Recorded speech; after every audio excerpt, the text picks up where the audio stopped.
Hey everyone, PJ here on Pocket Tech. I am back again with another video.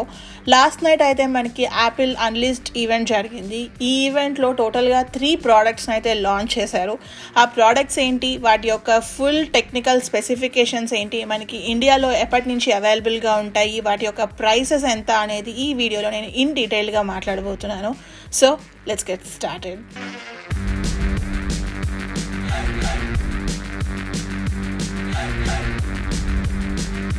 First device వచ్చేసి AirPods 3. మనకి చూడ్డానికి అయితే AirPods pro లాగా ఉంటుంది, కాకపోతే దీంట్లో మనకి సిలికాన్ టిప్స్ ఉండవు. అండ్ నెక్స్ట్ ఆ స్టెమ్ చూస్తే కనుక చాలా చిన్నగా ఉంటుంది. మనకి స్టెమ్ మీద వచ్చేసి టచ్ కంట్రోల్స్ అన్నీ ఉంటాయి. లైక్ ఫర్ సపోజ్ మనం ఏదైనా ఫోన్ ఆన్సర్ చేయాలి అన్నా, లేకపోతే ఏదైనా సాంగ్ వింటున్నప్పుడు పాజ్ ఆర్ ప్లే చేయాలి అన్నా ఆ జెస్చర్స్ అన్ని మనం ఈ స్టెమ్ మీద నుంచి యూస్ చేసుకోవచ్చు. మనకి ఎయిర్పాడ్స్ 3లో వచ్చేసి హై అండ్ డిస్టార్షన్ డ్రైవర్స్ ఉంటాయి. సో దీనివల్ల అడ్వాంటేజ్ ఏంటి అంటే ప్రీవియస్ జనరేషన్ ఎయిర్పాడ్స్తో కంపేర్ చేసుకుంటే మనకి ఎక్స్ట్రా బేస్ని అయితే ప్రొడ్యూస్ చేస్తాయి. మనకి ఈ డివైస్లో అయితే Dolby Atmos and spatial audio feature అవైలబుల్గా ఉంటుంది, కాకపోతే నాయిస్ క్యాన్సిలేషన్ ఫీచర్ అయితే ఉండదు. దీంట్లో మనకి IPX4 sweat and water resistant feature ఉంటుంది. సో ఎవరైనా వర్కౌట్ చేసేటప్పుడు కానీ, లేకపోతే వాకింగ్ చేసేటప్పుడు, జాగింగ్ చేసేటప్పుడు పెట్టుకొని యూస్ చేసుకోవచ్చు. బ్యాటరీ లైఫ్ విషయానికి వచ్చేసరికి మనకి 6 అవర్స్ ఆఫ్ యూసేజ్ ఉంటుంది. కేస్కి ఒక్కదానికే మనకి 30 అవర్స్ ఆఫ్ యూసేజ్ అనమాట. మీరు కనుక 5 minutes ఛార్జ్ చేస్తే మనకి 1 hour ఆఫ్ యూసేజ్ వస్తుంది. గుడ్ థింగ్ ఏంటి అంటే మనకి ఎయిర్పాడ్స్ 3కి మ్యాగ్సేఫ్ సపోర్ట్ కూడా ఉంటుంది. ఎయిర్పాడ్స్ ప్రోకి దీనికి డిఫరెన్స్ ఏంటి అంటే దీంట్లో మనకి యాక్టివ్ నాయిస్ క్యాన్సిలేషన్ ఫీచర్ ఉండదు, అండ్ అలానే సిలికాన్ టిప్స్ ఉండవు, కాబట్టి మనకి ఇయర్ అనేది అంత పర్ఫెక్ట్గా సీల్ అవ్వవు అనమాట. కమింగ్ టు ద ప్రైస్ వచ్చేసి 18,500 రూపీస్ పడుతుంది. మనకి ప్రీ ఆర్డర్ అయితే స్టార్ట్ అయిపోయింది. మనకి ఇండియాలో అవైలబిలిటీ వచ్చేసి from October 26th. Next coming to the MacBooks, మనకి టోటల్గా 2 మ్యాక్బుక్ ప్రోని అయితే రిలీజ్ చేశారు. ఒకటి వచ్చేసి 14 inches and the other one 16 inches. 2 MacBook Pros మనకి డిజైన్ చేయడానికి అల్యూమినియంని యూజ్ చేసుకొని బిల్డ్ చేసినప్పటికీ సైజెస్ అయితే వేరీ అవుతున్నాయి అనమాట. 14 inches మ్యాక్బుక్ ప్రో వచ్చేసి మనకి 15.5 mm థిక్నెస్ ఉంటుంది. అదే 16 inches మ్యాక్బుక్ చూసుకుంటే కనుక 16.8 mm థిక్నెస్ ఉంటుంది.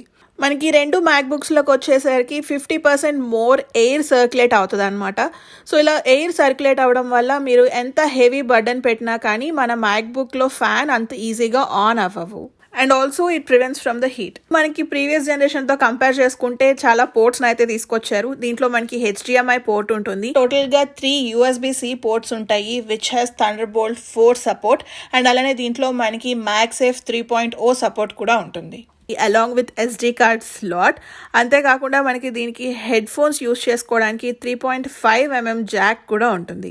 ఇంకో గుడ్ థింగ్ ఏంటి అంటే మనకి దీంట్లో మ్యాగ్సేఫ్ ఛార్జింగ్ కూడా సపోర్ట్ చేస్తుంది. లాస్ట్గా మ్యాక్బుక్లో మనం మ్యాగ్సేఫ్ యూస్ చేసింది 2015 మ్యాక్బుక్ అనమాట.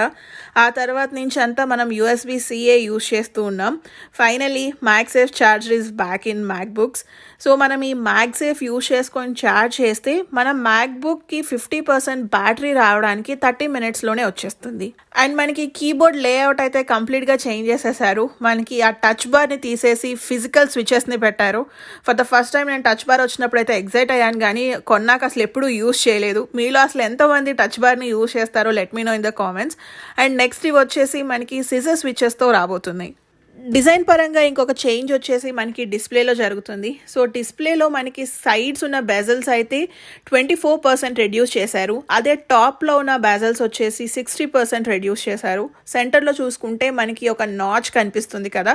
సో కొత్తగా ఈ నాచ్ని అయితే మనకి మ్యాక్బుక్లో ఇంట్రడ్యూస్ చేస్తున్నారు.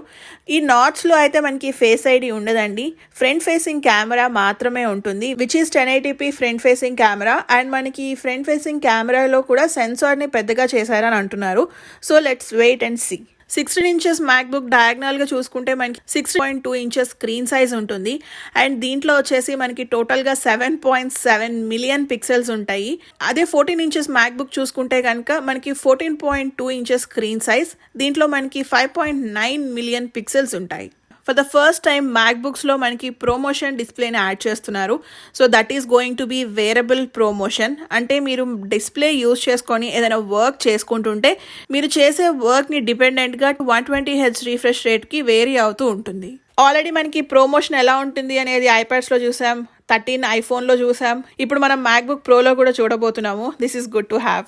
మనం ఈ రీఫ్రెష్ రేట్స్ అనేవి మాన్యువల్గా కూడా చేంజ్ చేసుకోవచ్చు. సో మీరు ఎప్పుడైనా సరే ఎడిటింగ్ కాదు, లేకపోతే ఏదైనా వర్క్ చేసుకుంటున్నప్పుడు ఓన్లీ నాకు 50 హెర్ట్జ్ రిఫ్రెష్ రేట్ ఉంటే సరిపోతుంది అనుకుంటే మనం సెట్టింగ్స్లోకి వెళ్ళి అది 50 హెర్ట్జ్ రిఫ్రెష్ రేట్లోకి చేంజ్ చేసుకోవచ్చు.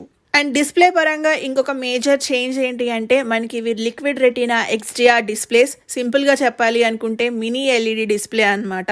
ఫర్ ద ఫస్ట్ టైం మనం ఈ టెక్నాలజీని అయితే iPad Pro 12.9 ఇంచెస్లో చూసాం. మనకి సేమ్ టెక్నాలజీని MacBook Proలో కూడా యూస్ చేస్తున్నారు. మీరు ఇక్కడ డిఫరెన్స్ అబ్జర్వ్ చేయవచ్చు. iPadతో కంపేర్ చేసుకుంటే MacBook Pro యొక్క స్క్రీనే చాలా థిన్గా ఉంది. So coming to the brightness, మనకి మినిమం బ్రైట్నెస్ వచ్చేసి 1000 నిట్స్ ఉంటుంది, మ్యాక్సిమం బ్రైట్నెస్ వచ్చేసి 1600 నిట్స్ అనమాట. మనకి iPhone Pro Maxలోనే మ్యాక్సిమం బ్రైట్నెస్ వచ్చేసి 1200 నిట్స్. మీరు ఇక్కడ చూడొచ్చు ఆల్మోస్ట్ లైక్ 400 నిట్స్ డిఫరెన్స్ ఉంటుంది. సో డిస్ప్లే అయితే సూపర్ గార్జియస్గా ఉండబోతుంది. ఎవరైతే మూవీస్ చూస్తారో లేదు అంటే మూవీ ఎడిటింగ్ చూస్తారో వాళ్ళకి సూపర్గా ఉంటుంది. ఎందుకంటే ఇవి మినీ LED కాబట్టి మనకి blacks become blacker. So black content ఎప్పుడైనా సరే బ్రైట్గా ఉన్నప్పుడు రిమైనింగ్ కంటెంట్ కూడా చాలా విజిబుల్గా అండ్ చూడడానికి అట్రాక్టివ్గా ఉంటుంది. Coming to the sound quality, మనకి 2 మోడల్స్లో అయితే 6 స్పీకర్స్ ఉంటాయి. సో దట్ టు విత్ 2 సబ్‌వూఫర్స్ అనమాట. సౌండ్ అయితే 80% మోర్ బేసిక్గా ఉండబోతుంది when you compare it with previous generation MacBook Pros. So coming to the performance, మనకి 2 అమేజింగ్ చిప్ సెట్స్ని అయితే రిలీజ్ చేశారు, M1 Pro and M1 Max. M1 Pro వచ్చేసి మనకి 10 కోర్స్ CPUతో వస్తుంది, which has 8 high performance cores and 2 high efficiency cores along with 200 GB/s memory bandwidth. M1తో compare చేసుకుంటే M1 Pro యొక్క పెర్ఫార్మెన్స్ 70% ఎక్కువగా ఉంటుంది. నెక్స్ట్ కమింగ్ టు ద జీపీయూలోనే మనకి మ్యాక్సిమం డిఫరెన్స్ తెలుస్తుంది. M1లో వచ్చేసి మనకి 8 కోర్స్ జీపీయూ ఉంటే M1 Proలో వచ్చేసి మనకి 16 కోర్స్ జీపీయూ ఉంటుంది. మనకి పెర్ఫార్మెన్స్ కానీ లేకపోతే రెండరింగ్ స్పీడ్స్ కానీ M1తో కంపేర్ చేసుకుంటే M1 Proలో డబల్గా ఉంటాయి. నెక్స్ట్ మేజర్ అప్డేట్ వచ్చేసి ర్యామ్లో అనమాట. మనకి M1లో వచ్చేసి 8 GB RAM or 16 GB RAM వరకు అప్గ్రేడ్ చేసుకునే ఆప్షన్ ఉంటుంది. M1 Proలో వచ్చేసి మనకి బేసే 16 GB ర్యామ్ దగ్గర స్టార్ట్ అవుతుంది. మనం దాన్ని 32 GB ర్యామ్ వరకు అప్గ్రేడ్ చేసుకోవచ్చు. Next coming to the beast chip which is M1 Max. మనకి దీంట్లో 10 కోర్ CPU ఉన్నప్పటికీ మనకి 57 బిలియన్ ట్రాన్సిస్టర్స్ ఉంటాయి. మనం M1 Proతో కంపేర్ చేసుకుంటే 1.7 టైమ్స్ ఫాస్ట్గా ఉంటుంది. అదే M1తో కంపేర్ చేసుకుంటే కనుక 3.5 టైమ్స్ ఫాస్ట్గా ఉంటుంది. Coming to the memory bandwidth, ఇది వచ్చేసి మనకి 400 GB/s మెమరీ బ్యాండ్విత్ ఉంటుంది. 200 GB/s ఉంటేనే M1తో కంపేర్ చేసుకుంటే 70% హై ఉంటుంది అని చెప్పాను. మరి ఇంకా అది 400 ఉంది అంటే నేను ఇంకా మీ ఊహకే వదిలేస్తున్నాను ఎంత ఫాస్ట్గా ఉంటుంది అనేది. అండ్ నెక్స్ట్ దీంట్లో మనకి 32 కోర్స్ GPU ఉంటుంది. ఇప్పటి వరకు మనం 16 కోర్స్ GPU చూసాం, 32 కోర్స్ GPU. వావ్! ఎవరైనా మూవీ రెండరింగ్ చేస్తున్న వాళ్ళకైతే అలా ఫ్రాక్షన్ ఆఫ్ సెకండ్స్లో మనం మూవీని రెండరింగ్ చేసేసేయచ్చు. కమింగ్ టు ద ర్యామ్, మనం 16 GB నుంచి 64 GB వరకు అప్గ్రేడ్ చేసుకోవచ్చు. సో యాపిల్ ఎఫిషియన్సీ తెలిసిందే, మనకి 4 GB ర్యామ్ ఇచ్చినా కానీ సూపర్ ఎఫిషియెంట్గా ఉంటుంది. అలాంటిది 64 GB ర్యామ్ అంటే ఇంకా పెర్ఫార్మెన్స్ పీక్లో ఉండబోతుంది. సో మనకి డౌట్ వస్తుందండి, ఎందుకు ఇంత కోర్స్ CPU, ఇంత కోర్స్ GPU అండ్ ఇంత మెమరీ, ఇంత ర్యామ్ ఎందుకు ఇస్తున్నారు అని. సో మనకి MacBook అనేది ఎవరైతే ఎక్కువ ప్రొడక్టివిటీ సైడ్ ఉంటారో వాళ్ళకి బాగా హెల్ప్ అవుతుంది. సింపుల్గా చెప్పాలి అనుకుంటే నేను రోజుకు ఒక వీడియో అయినా ఎడిట్ చేస్తూ ఉంటాను. సో నార్మల్గా ఒక 8K ProRes వీడియో 7 వీడియోస్ని at a time bit by bit చూడడానికి, లేదు అంటే 8K HDR కలర్ గ్రేడెడ్ వీడియోని బిట్ బై బిట్ అసలు ఎక్కడ ల్యాగ్ లేకుండా చూడడానికి బాగా హెల్ప్ అవుతుంది. యూజువల్గా మనకి ఏమైనా 8K వీడియోస్ని చూడాలి లేదు అంటే ఎడిట్ చేయాలి అనుకుంటే మనకి బిగ్ మిషన్స్ కావాల్సి వస్తాయి. అలాంటి బిగ్ మిషన్స్ యూజ్ చేసుకోకుండా మనకి ఆ పెర్ఫార్మెన్స్ అంతటిని ఇలా ఒక చిన్న ల్యాప్టాప్లోకి తీసుకొస్తున్నారు. That is the greatness. So మనం ఇంత పెద్ద వీడియోస్ కానీ ఇంత పెద్ద మూవీస్ కానీ ఎడిట్ చేయాలి అనుకుంటే ఖచ్చితంగా మనం ఎక్స్టర్నల్ డిస్ప్లేకి కనెక్ట్ చేసుకుంటాము. ఈ M1 Pro చిప్ ఉన్న వాళ్ళ MacBook వచ్చేసి మనం 2 ఎక్స్టర్నల్ డిస్ప్లేస్ కనెక్ట్ చేసుకోవచ్చు which are at 6K resolution. అదే M1 Max వచ్చేసి టోటల్గా 4 ఎక్స్టర్నల్ డిస్ప్లేస్ కనెక్ట్ చేయవచ్చు. 3 వచ్చేసి 6K రెజల్యూషన్, ఒకటి వచ్చేసి 4K రెజల్యూషన్కి కనెక్ట్ చేయవచ్చు అట్ 60 Hz రిఫ్రెష్ రేట్. నేను పర్సనల్గా అయితే M1 MacBook Proని 1 ఇయర్గా యూజ్ చేస్తున్నాను. నేను బాగా డిసప్పాయింట్ అయిన ఫీచర్ కూడా ఇదే అనమాట. M1 MacBook Proని మనం ఓన్లీ 1 ఎక్స్టర్నల్ డిస్ప్లేకే కనెక్ట్ చేసుకోవాలి. అదే మల్టిపుల్ డిస్ప్లేస్కి కనెక్ట్ చేసుకోవాలి అంటే కనుక డాకింగ్ స్టేషన్ యూజ్ చేసుకునేదాన్ని. Coming to the battery life 14 inches మ్యాక్బుక్లో చూసుకుంటే మనకి 17 అవర్స్ ఆఫ్ వీడియో ప్లేబ్యాక్ వస్తుంది. అదే 16 ఇంచెస్ మ్యాక్బుక్ ప్రోలో చూసుకుంటే 21 అవర్స్ ఆఫ్ ప్లేబ్యాక్ వస్తుంది అనమాట. అదే మనం ప్రీవియస్ జనరేషన్ 16 ఇంచెస్ మ్యాక్బుక్తో కంపేర్ చేసుకుంటే 10 అవర్స్ ఎక్స్ట్రా లైఫ్ ఉంటుంది. సో మనం ఇప్పటి వరకు చూసాం iPhone 13 Pro Max is the beast battery అని. సో అలాగే మనం మ్యాక్బుక్ ప్రోస్లో చూసుకుంటే 16 inches MacBook pro will be the beast in battery life. Coming to the price and colours, మనకి 2 డివైజెస్ 2 కలర్స్లో అవైలబుల్గా ఉంటాయి, space grey and silver. Coming to the price, 14 inches MacBook pro మనకి 512GB SSD storage option వచ్చేసి 1,95,000 rupees పడుతుంది.